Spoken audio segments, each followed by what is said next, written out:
Ya. Muy buenos días, otra vez está con ustedes el hermano Alexander Castellanos. En esta parte del sermón que corresponde a la vida y ministerio de nuestro Señor Jesucristo, vamos a entrar a otra etapa muy interesante. Y esta etapa se refiere a los milagros del Calvario. Es decir, vamos a analizar cada uno de estos milagros que se dieron cuando Él murió en la cruz. Vamos a tener primeramente como texto base en el Evangelio de Mateo, capítulo 27, los versos 45 hasta el 46. 45 y 46 dice: y desde la hora sexta hubo tinieblas sobre toda la tierra hasta la hora novena. Cerca de la hora novena Jesús clamó a gran voz diciendo: Eli, Eli, lama sabactani. Esto es: Dios mío, ¿por qué me has desamparado? Luego pasemos a los versos 50 hasta el 54. Mas Jesús, habiendo otra vez clamado a gran voz, entregó el Espíritu. Y he aquí el velo del templo se rasgó en dos, de arriba a abajo, y la tierra tembló, y las rocas se partieron, y se abrieron los sepulcros, y muchos cuerpos de santos que habían dormido se levantaron. Y saliendo de los sepulcros después de la resurrección de Él, vinieron a la santa ciudad y aparecieron a muchos. El centurión y los que estaban con él guardando a Jesús, visto el terremoto y las cosas que habían sido hechas, temieron en gran manera y dijeron: verdaderamente este era el Hijo de Dios.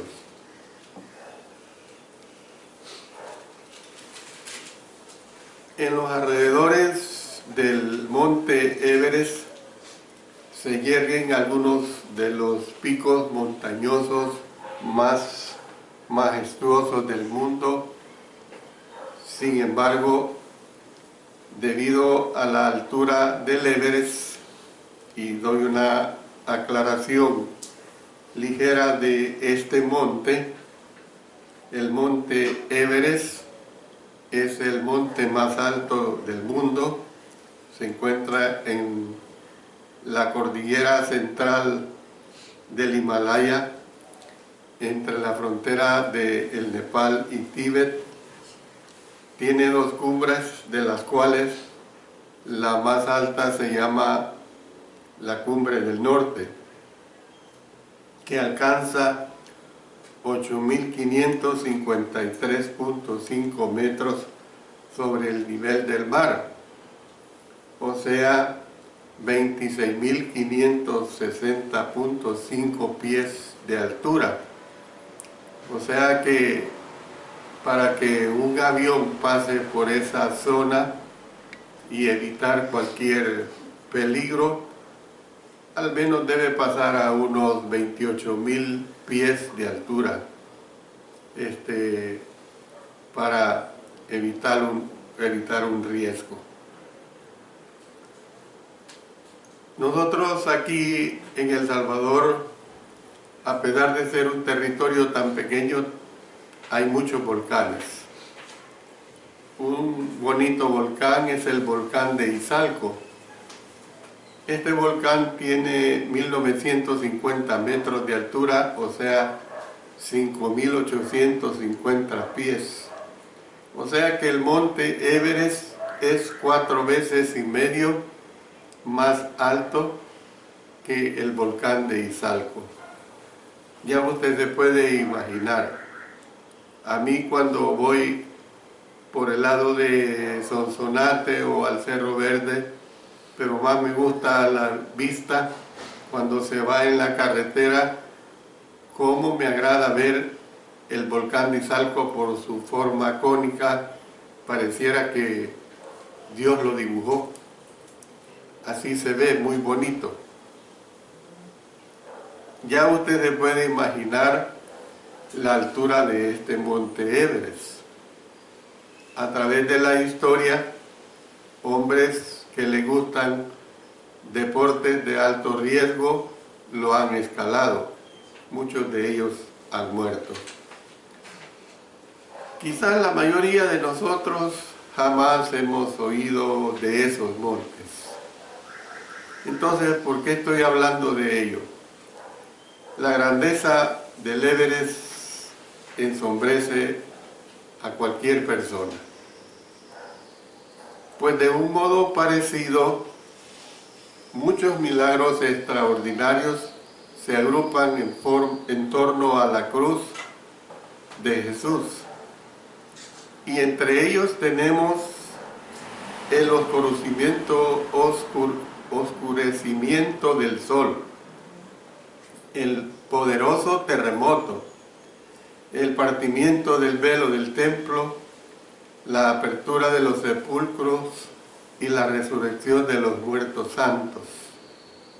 Sin embargo, debido a la preeminencia de la muerte de Cristo, la mayoría de nosotros no estamos familiarizados con estos maravillosos eventos, porque lo que interesaba en aquel día era la muerte del Señor Jesucristo.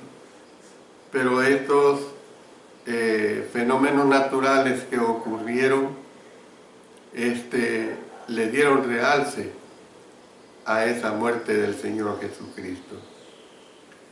A estos fenómenos sobrenaturales se les ha llamado las colinas al pie del Calvario.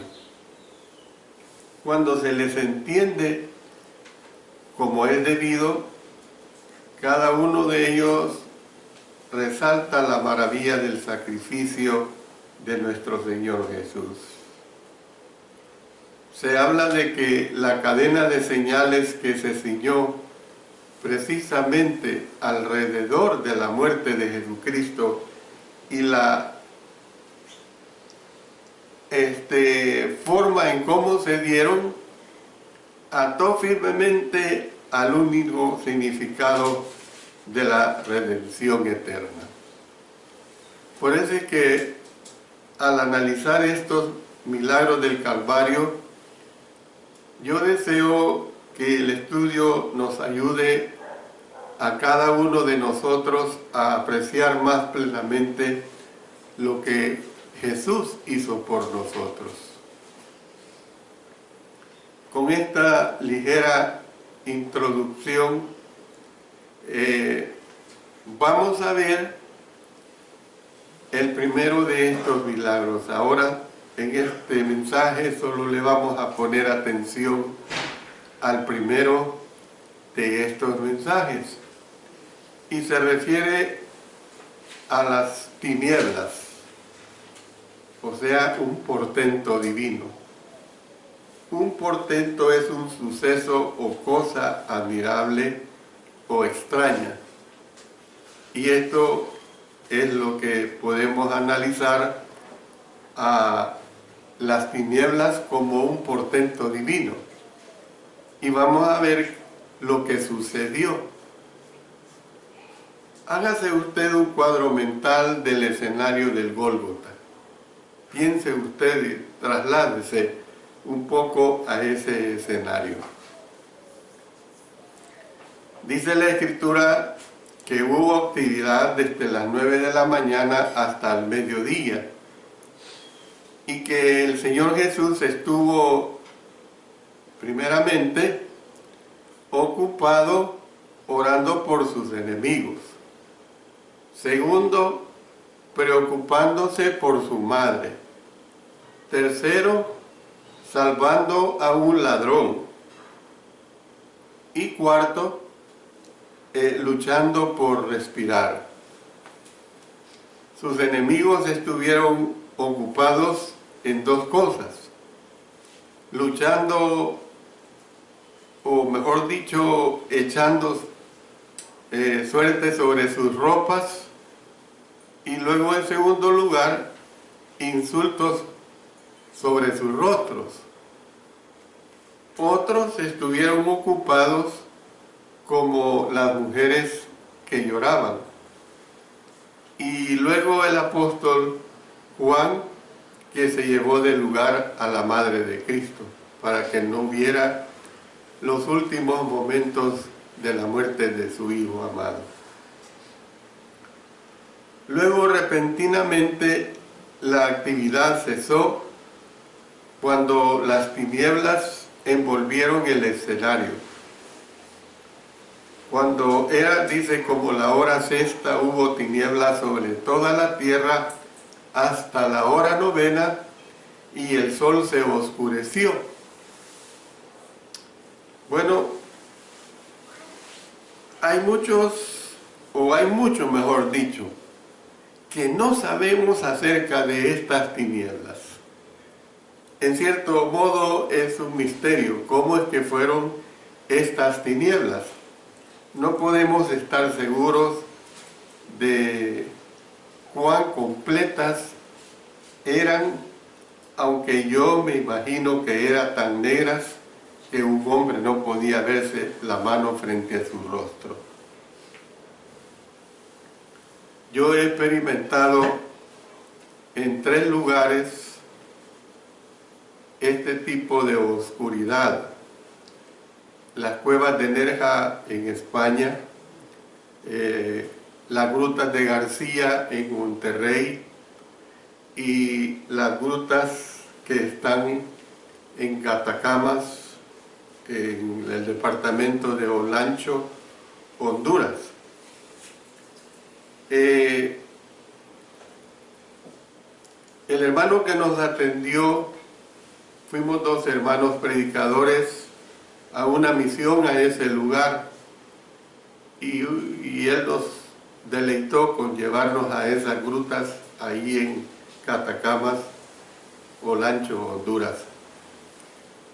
Y solo, qué curioso, solo los 2 turistas que entramos era el hermano Lucas Vasconcelos y su servidor, y el hermano predicador de ese lugar y el guía de ese lugar.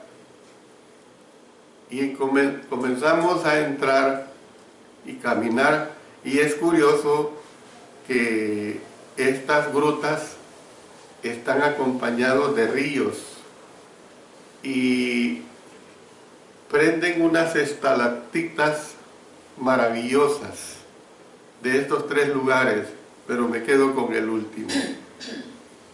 Se dice que han pasado miles y miles y miles de años cayendo gotas de agua, lo que ha hecho y formado estas estalactitas. Pero cuando llegamos a ese lugar, adentrándonos como 1 kilómetro adentro, le han instalado luz eléctrica, pero luego le ponen de esos focos amarillos que antes, hoy no existe esta luz LED que tenemos, LED moderna, sino esos focos amarillos tenues. Y cuando llegamos a ese lugar, el guía nos dijo: ¿quieren ustedes experimentar lo que es la oscuridad plena? Y él lo que hizo, bajó los dados de la corriente eléctrica, y hermanos, yo les digo que eso es una oscuridad totalmente horrible. Tal vez duraría unos 5 segundos ese apagón, pero uno se siente con una claustrofobia tremenda. La oscuridad plena es algo que realmente no agrada para nada. ¿Por qué estoy diciendo esto? Nosotros no podemos estar seguros de cuán lejos se extendieron estas tinieblas. Pudieron haber sido locales o pudieron haberse extendido más allá de Judea. pero según los escritos primitivos no inspirados, tanto cristianos como no cristianos, indican que el fenómeno era conocido por no creyentes e incluso por haber sido consignado en los anales de Roma. Orígenes y Eusebio, escritores de esa época, dan cuenta que un historiador romano llamado Flegón consignó las tinieblas, habló de esas tinieblas. Luego Tertuliano, un apologista romano en el cual él menciona en uno de sus escritos este evento. O sea, que por estas evidencias de estos hombres contemporáneos de esa época, mi convicción personal sí puedo ver que estas tinieblas fueron de una extensión considerable. No estamos hablando de una extensión de Ciudad Berlioz, tomando en cuenta Antiguo Cuscatlán y Santa Tecla a nuestro lado, que es, podemos decir, geográficamente una pequeña extensión, sino que podemos decir de que fue un periodo bastante, mejor dicho, una extensión bastante enorme en el que se dieron estas tinieblas. Y en una de las clases que yo les di a ustedes, les he dicho que no es lo mismo las tinieblas de un eclipse como estas tinieblas que se habla acá, que fue desde las 9 de la mañana hasta las 12 del mediodía, 3 horas. Yo les he dicho a ustedes que qué duro sería para nosotros que de repente tuviéramos ese tipo de tinieblas a esta hora, 11:15 de la mañana, donde en nuestro país estamos en lo que se conoce como el verano, porque nosotros solo tenemos 2 lluvias, verano e invierno, y nuestro invierno, la característica es que es invierno de lluvia y que es del 1 de mayo hasta el último día de octubre y que va acompañado de lluvias nada más. Pueden caer unas tormentas enormes de 2 horas y después el sol vuelve a salir radiante. Entonces, ¿cómo sería que de repente se dieran estas tinieblas acá? Sería algo que no nos agradaría en ninguna manera. Podemos saber al menos esto: las tinieblas en la muerte del Señor Jesucristo no fueron un evento natural. Las tinieblas fueron a causa de la muerte de nuestro Señor Jesucristo. Los escépticos han tratado de explicarlas como un eclipse de sol, pero ya he explicado también que un eclipse solar en Judea era imposible durante la fiesta de la Pascua. Además de los argumentos que se presentan anteriormente y que los hemos visto, un eclipse dura unos minutos, mientras que estas tinieblas duraron 3 horas. Otros las han desestimado reduciéndola al nivel de un cielo nublado o una tormenta de arena. Mire, nosotros vivimos aquí en nuestro país cielos nublados, cuando está la época del invierno, que es la lluvia que ya les he descrito. Pero hay claridad. Un cielo nublado es un cielo gris, ¿ve? Esto es lo que nosotros podemos ver. Aquí no tenemos tormentas de arena, pero yo sí viví en Texas, que es desierto, y que sí pude contemplar lo que es una tormenta de arena. Si bien es cierto que casi no se puede ver, pero no es una oscuridad plena, no es una oscuridad al 100%. Entonces no es probable que los autores de los evangelios, hermanos, hubieran puesto tal énfasis en un evento común, que los cuatro evangelistas registraran esta situación de las tinieblas. Entonces hay muchas razones para creer pues que las tinieblas fueron sobrenaturales, entre las cuales se incluye el tiempo en que aparecieron y el impacto que tuvieron sobre los que estaban alrededor de la cruz. Ustedes pueden ver que antes de estos fenómenos, y estamos hablando de las tinieblas ahorita nada más, pueden ver que antes había una bulla horrible. Hablaban todos. Los soldados se pusieron a echar suerte sobre la túnica de nuestro Señor, como quien dice a juego de dados.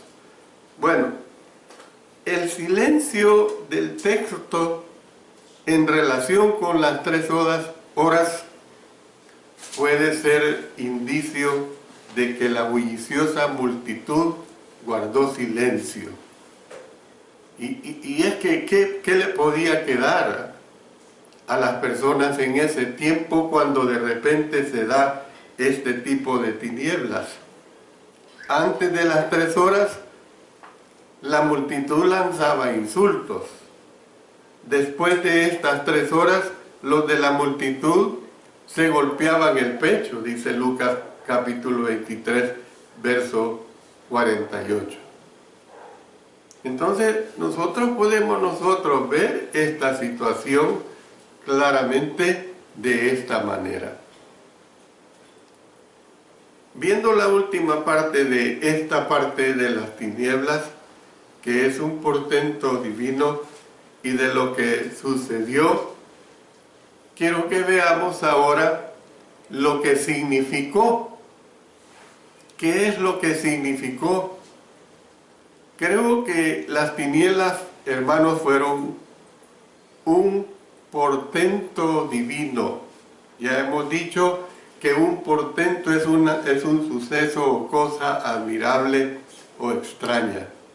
O sea, una señal en el sentido de que Dios no había sido frustrado por los planes de los hombres, sino que por el contrario, estaba haciendo realidad su propósito eterno. El pueblo había pedido una señal del cielo. Miren lo que dice en Mateo capítulo 16 y el versículo 1. Allí habla de que ellos pedían señal. Pero, ¿qué es lo que pasa?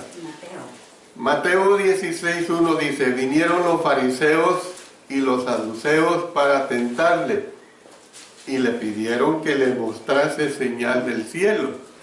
Hipócritas, porque en las bodas de Caná había convertido aquellas tinajas enormes en vino de primera calidad, porque había sanado allá a muchos enfermos, había resucitado a muertos, había dado de comer de unas pocas canastas de pescado y pan a una multitud de 5,000 personas.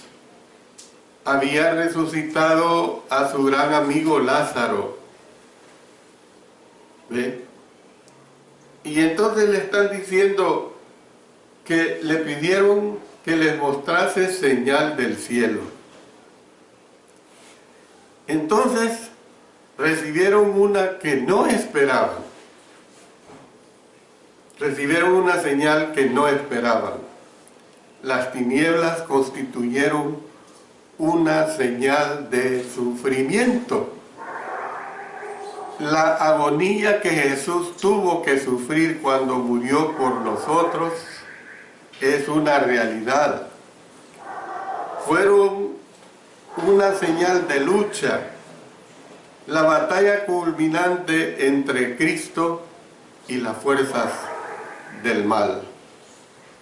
Yo quiero que leamos una serie de 3 versículos y vámonos al primer libro de la Escritura en Génesis capítulo 3, versículo 15. ¿Qué es lo que dice ahí en Génesis 3:15? Y pondré enemistad entre ti y la mujer, y entre tu simiente y la simiente suya. Esta te herirá en la cabeza, y tú le herirás en el calcañar. ¿Ve? Entonces, veamos en Lucas capítulo 22 y el versículo 53. Lucas 22, verso 53. Habiendo estado con vosotros cada día en el templo, no extendisteis las manos contra mí, mas esta es vuestra hora y la potestad de las tinieblas.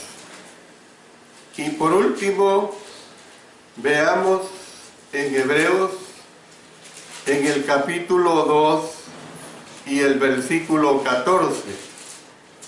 Así que, por cuanto los hijos participaron de carne y sangre, él también participó de lo mismo, para destruir por medio de la muerte al que tenía el imperio de la muerte, esto es, al diablo. Entonces, ¿qué es lo que nosotros vemos, hermanos? Fueron una señal de separación. Fueron una señal de separación. Cuando Jesús pagó el castigo supremo por nuestros pecados, Él fue desamparado totalmente por su Padre. En ese momentito, el Señor Jesús fue desamparado totalmente por su Padre. Y veamos aquí en Mateo capítulo 27 y el verso 46. Miren lo que dice acá. Cerca de la hora novena, Jesús clamó a gran voz diciendo: Elí, Elí, lama sabactani, esto es, Dios mío, ¿por qué me has desamparado? Esto no es un teatro, hermano. Esto no son palabras de adorno. Esto son palabras reales. El desamparo en ese momento de nuestro Señor Jesucristo, del Padre Eterno, fue real. Así se sintió. Así sintió que Él realmente en esos instantes no tenía la protección divina. Entonces, hermanos, Dios corrió un manto de tinieblas sobre el más grande misterio de las edades. ¿Cómo un hombre pudo morir por los pecados de millones? Usted hágase esta conjetura, esta declaración o esta interrogante por usted mismo. ¿Cómo un hombre pudo morir por los pecados de millones? Parece apropiado que el tiempo que abarcó el más grande sufrimiento de Jesús fuera un tiempo de silencio.